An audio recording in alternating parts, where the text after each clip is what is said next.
L'atrocité qui se déroule à Gaza, où des milliers de Palestiniens sont massacrés sous les yeux du monde entier, est dans l'histoire contemporaine un événement sans précédent. Jamais auparavant, un peuple n'a documenté heure après heure son propre génocide. Le génocide du peuple palestinien et sa déshumanisation se jouent depuis la création de l'entité sioniste sur l'autel de la géopolitique.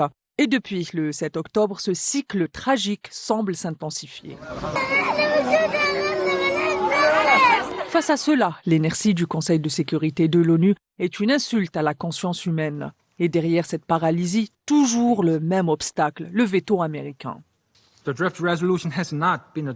Washington ne se contente plus d'ignorer les crimes de l'entité sioniste. Elle les couvre, les légitime et les arme. Et cette duplicité morale n'est pas nouvelle, mais elle a atteint un niveau de cynisme inédit.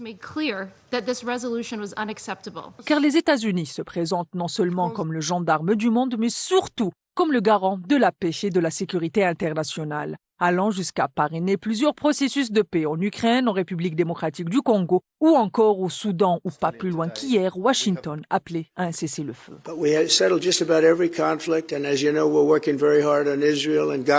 Cela dit, la paix selon Washington se joue sur l'échelle de valeur de ses intérêts hégémoniques et économiques. Rares sont les présidents américains à avoir pu résister à cette vision des relations internationales. Ne faut-il pas rappeler l'Irak, la Libye et l'Afghanistan?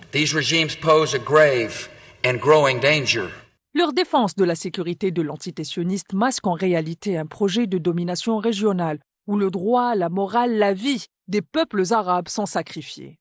C'est dans ce contexte que la position de l'Algérie prend tout son sens. Fidèle à sa trajectoire anticoloniale, Alger appelle à une réforme profonde du Conseil de sécurité, à l'abolition du droit de veto et à une organisation des Nations Unies qui ne serait plus l'instrument des puissances, mais le refuge des peuples. Ce combat n'est pas symbolique, il trace une ligne entre deux visions du monde, celle d'un ordre fondé sur la force des deux poids, deux mesures, et celle d'un ordre fondé sur la justice universelle. En refusant de stopper ce génocide, les États-Unis révèlent pas une faiblesse morale, mais un choix stratégique assumé.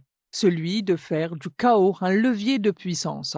Leur politique à Gaza n'est pas une contradiction, mais une constante de domination. Ce n'est pas l'ordre mondial qu'ils défendent, mais leur ordre façonné par la force justifiée par les doubles discours. Face à cela, le reste du monde, déplacé devant un dilemme historique, continuer à composer avec cet état de fait ou imposer la réforme des institutions internationales.